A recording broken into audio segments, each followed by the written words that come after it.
직장인 구독자 여러분, 드디어 올해 7월 공모주 시장의 최대어라고 불리는 HL지노믹스의 청약 시즌이 돌아왔습니다. 매출액 288억 원에 영업이익이 무려 93억 원, 바이오 기업인데도 벌써부터 돈을 아주 쓸어 담고 있는 알짜 우량주가 상장한다는 소식에 벌써부터 시장이 들썩이고 있죠. 7월 2일부터 8일까지 진행되는 이번 HL지노믹스 수요 예측 일정을 두고 많은 직장인분들이 이번에야말로 마이너스 통장까지 싹 다 끌어모아서 비례 배정 노려야 하는 것 아니냐라며 영혼까지 끌어모을 준비를 하고 계십니다. 희망 공모가 밴드인 18,500원에서 21,500원이라는 가격표를 보고 가슴이 뛰시는 분들 정말 많으실 겁니다. 하지만 여러분, 정신 똑바로 차리셔야 합니다. 주식시장에서 기관 투자자들이라는 고래들은 절대 우리 같은 개인 투자자들에게 쉽게 수익을 양보하지 않습니다. 지금 이 순간에도 기관들은 겉으로는 대박 공모주라며 분위기를 띄우고 있지만 뒤에서는 철저하게 자신들의 실익을 챙기기 위한 치밀한 머리싸움을 벌이고 있습니다. 오늘 이 영상을 끝까지 보시는 분들은 기관들이 수요 예측 공시, 서류행간에 숨겨놓은 진짜 속셈을 완벽하게 간파하고 한정된 내 시드머니를 단 1원도 낭비하지 않는 필승 7월 공모주 청약 전략을 얻어가실 수 있을 겁니다. 반대로 지금 이 영상을 끄고 남들 다 하니까 묻지마 청약을 하시는 분들은 애써 빌린 마통 이자만 잔뜩 물고 정작 배정은 몇 주 받지도 못한 채 소중한 자산을 공모주 시장에 헌납하게 될 겁니다. 자, 기관들의 진짜 패를 지금 바로 까보겠습니다.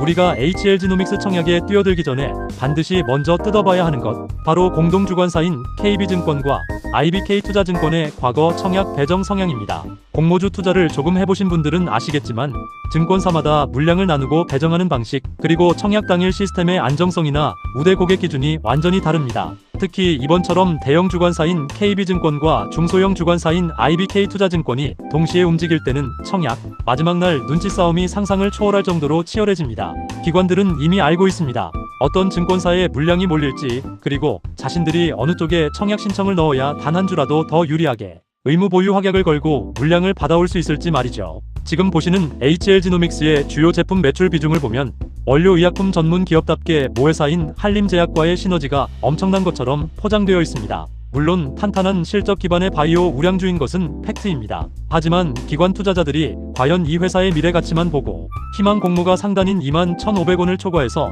신청 가격을 써내고 있을까요? 아닙니다. 그들은 상장 당일 상한가 룰을 이용해 빠르게 차익을 실현하고 나갈 탈출 전략을 동시에 짜고 있습니다. 기관 참여 건수와 가격대별 신청 분포 공시 자료가 나오는 즉시 우리가 확인해야 하는 건 단순히 경쟁률이 몇 대 몇이냐가 아닙니다. 밴드 상단을 초과한 물량이 얼마나 되는지, 그리고 그들이 과연 상장 이후에도 주식을 팔지 않겠다고 약속하는 의무 보유 확약을 실제로 몇 %나 걸었는지를 전력으로 분석해야 합니다. 만약 기관들이 겉으로는 좋다고 하면서 의무 보유 확약 비율을 극단적으로 낮게 가져간다면 그건 상장 당일 개인들에게 물량을 넘기고 도망치겠다는 가장 확실한 조짐이기 때문입니다. 자, 지금부터가 오늘 영상의 가장 중요한 핵심이자 여러분의 소중한 자산이 통째로 날아갈 수도 있는 냉혹한 현실 시뮬레이션입니다. 많은 직장인분들이 공모주 청약을 할 때 이런 단순한 계산을 하십니다. 희망 공모가 밴드가 18,500원에서 21,500원이니까 대충 중간 가격이나 상단으로 결정되겠지. 바이오 우량주에 영업이익이 93억 원이나 나니까 대출 받아서 한 5천만 원 쓱 밀어넣으면 비례 배정으로 몇십 주 받아서 상장 당일 더블 가고 마통이자 며칠분 내고도 몇십만 원은 아주 가볍게 꽁돈으로 벌겠네. 여러분, 정말 미안하지만 그건 완벽한 착각이자 대단히 위험한 도박입니다. 2026년 현재 대한민국 금융시장의 대출, 금리와 공모주 시장의 수급 구조는 우리가 생각하는 것보다 훨씬 더 냉정하고 촘촘하게 짜여 있습니다. 실제 데이터를 가지고 아주 정밀하게 밸류에이션과 실익을 계산해 보겠습니다. 직장인들이 주로 쓰는 마이너스 통장 금리를 평균 연 5.5%라고 가정을 해보죠. 이번 HL지노믹스 수요 예측 기간은 7월 2일부터 8일까지로 평소보다 유독 깁니다. 그만큼 기관들의 눈치 싸움이 길어진다는 뜻이고, 이는 곧 청약 이후 환불일까지의 기간 동안 우리 시드머니가 묶이는 기회비용 혹은 대출 이자가 고스란히 녹아내리는 기간이 늘어날 수 있다는 뜻입니다. 만약 여러분이 비례 배정을 단 한 주라도 더 받기 위해 마이너스 통장에서 5천만 원을 인출해 청약에 올인했다고 가정해봅시다. 청약 증거금율 50%를 감안하더라도 수천 대 1의 경쟁률을 뚫고 여러분이 실제로 손에 쥐게 될 HL지노믹스 주식은 단 몇 주에 불과할 가능성이 매우 높습니다. 여기에 함정이 있습니다. 기관들이 수요 예측에서 진짜 속셈을 감춘 채 가격을 공모가 밴드 최상단인 21,500원 혹은 이를 초과한 가격으로 밀어 올렸다고 칩시다. 겉보기에는 시장의 관심이 뜨거우니 대박이 날 것 같지만 공모가가 고평가되는 순간 상장 당일 주가가 위로 치고 올라갈 수 있는 상방 여력은 극단적으로 제한됩니다. 오히려 상장 당일 시초가가 형성되자마자 기관들이 약속이나 한 듯 보유 물량을 대거 시장에 던지기 시작하면 주가는 순식간에 공모가 밑으로 곤두박질 치게 됩니다. 이때 여러분의 통장에는 어떤 일이 벌어질까요? 대출 이자는 이자대로 소리 없이 빠져나가고 어렵게 받은 주식은 마이너스 토막이 나기 시작합니다. 겨우 몇만 원 벌어보겠다고 마통까지 끌었었는데 남는 것은 불어난 대출 이자와 물려버린 주식 계좌뿐인 상태. 이 현상이 이번 한 번으로 끝날 것 같습니까? 아닙니다. 이런 식의 무분별한 묻지마 청약 패턴을 반복하며 자산을 방치하고 시장의 분위기에 휩쓸려 다닌다면 5년 뒤 여러분의 자산 격차는 걷잡을 수 없이 벌어지게 됩니다. 단순히 기회비용의 문제가 아닙니다. 한정된 직장인의 월급과 시드머니를 효율적으로 배분하지 못하고 고평가된 공모주 껍데기에 계속해서 흘려보내면 남들이 진짜 우량한 자산, 즉 진짜 실적이 찍히고 주주환원을 해주는 핵심 반도체나 배당 성장주를 밑바닥에서 쓸어 담을 때 여러분은 마통이자 메우기에 급급한 삶을 살 수밖에 없습니다. 5년 뒤 옆자리 김 과장은 효율적인 자산 배분으로 자산 총액을 2배, 3배 불려나갈 때 기관들의 속셈에 놀아난 여러분은 여전히 이번 공모주는 대박이 날까라며 복권 긁는 심정으로 대출 버튼을 만지작거리고 있을 거란 얘기입니다. 원료 의약품 시장의 성장성과 모회사 한림제약과의 시너지 밸류에이션 아주 좋습니다. 팩트만 보면 훌륭한 기업이죠. 하지만 아무리 좋은 기업도 내가 매수하는 가격이 비싸다면 그것은 최악의 투자가 됩니다. 기관들은 이미 HL지노믹스의 적정 가치를 소수점 자리까지 계산해두고 자신들이 손해보지 않을 가장 영악한 시나리오를 따두었습니다. 우리가 단순 경쟁률 숫자에 눈이 멀어 청약 마지막 날 허겁지겁 돈을 밀어넣는 순간 우리는 기관들이 쳐놓은 촘촘한 그물망 안으로 스스로 걸어 들어가는 꼴이 되는 겁니다. 자, 눈앞이 캄캄해지셨을 수도 있습니다. 하지만 걱정하지 마세요.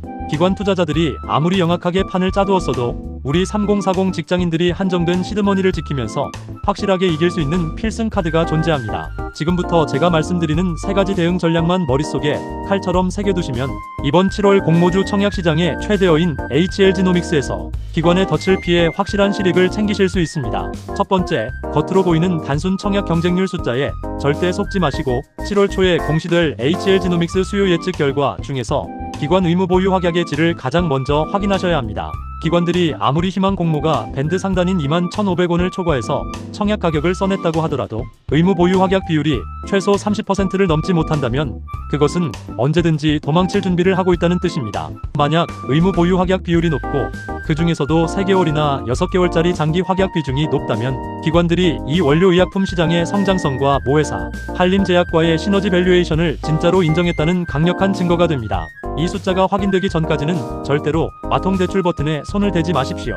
두 번째, 주관사인 KB증권과 IBK투자증권의 계좌를 미리 개설해두고 청약 마지막 날인 7월 8일 오후 15시까지 철저하게 눈치 싸움을 벌여야 합니다. 공모주 비례 배정은 돈을 많이 넣는 것도 중요하지만 어느 증권사에 내 시드머니를 배분하느냐에 따라 받을 수 있는 주식수가 완전히 달라집니다. 통상적으로 대형사인 KB증권의 물량이 많이 배정되지만 그만큼 일반 청약자도 몰립니다. 반면 IBK투자증권은 물량은 적어도 상대적으로 경쟁률이 낮게 형성될 수 있습니다. 마지막 날 오후까지 두 증권사의 실시간 수급 경쟁률을 모니터링하면서 단 한 주라도 비례 배정을 더 받을 수 있는 유리한 곳으로 15시 직전에 자금을 유입시키는 것이 직장인 시드머니 배분의 핵심 기술입니다. 세 번째, 실익 계산기를 두드려보고 가성비가 안 나온다면 과감하게 비례 청약을 포기하고 균등 청약만 노리는 전략입니다. 만약 수요 예측 결과가 애매하고 마통 이자 비용이 예상 수익을 갉아먹을 것으로 계산된다면 대출을 받지 않고 기본 증거금만 넣어서 추첨이나 균등으로 몇 주만 안전하게 확보하는 것이 상책입니다. 그렇게 아낀 소중한 대출 한도와 시드머니는 상장 당일 변동성이 끝난 후 혹은 진짜 시장에서 저평가된 다른 우량주를 줍줍하는 데 활용하는 것이 5년 뒤 자산 격차를 벌리는 진짜 현명한 투자자의 자세입니다. 투자에 있어서 가장 위험한 것은 남들의 분위기에 휩쓸려 내 소중한 돈을 던지는 것입니다. HL지노믹스가 매출 288억 원에 영업이익 93억 원이라는 탄탄한 실적을 가진 우량주인 것은 맞지만 우리 3040 직장인들은 철저하게 기관들의 움직임을 데이터로 검증한 뒤에 움직여야 합니다. 7월 청약 당일 최종 수급 경쟁률과 기관들의 실시간 의무 보유 확약 데이터를 빠르게 확인하시고 한 발 앞서 대응하시려면 지금 구독과 알림 설정은 필수입니다. 자, 이번 HL지노믹스 청약 여러분은 마통까지 끌어써서 비례 배정에 올인하실 건가요? 아니면 균등 청약으로 안전하게 지켜보실 건가요? 여러분의 생각과 현재 준비된 청약 시드머니 상황을 아래 고정 댓글로 공유해주세요. 제가 직접 댓글을 보며 함께 고민해드리겠습니다. 더 자세한 분석은 고정 댓글의 링크를 참고해주시기 바랍니다. 오늘 영상이 도움되셨다면 구독과 좋아요 부탁드립니다. 감사합니다.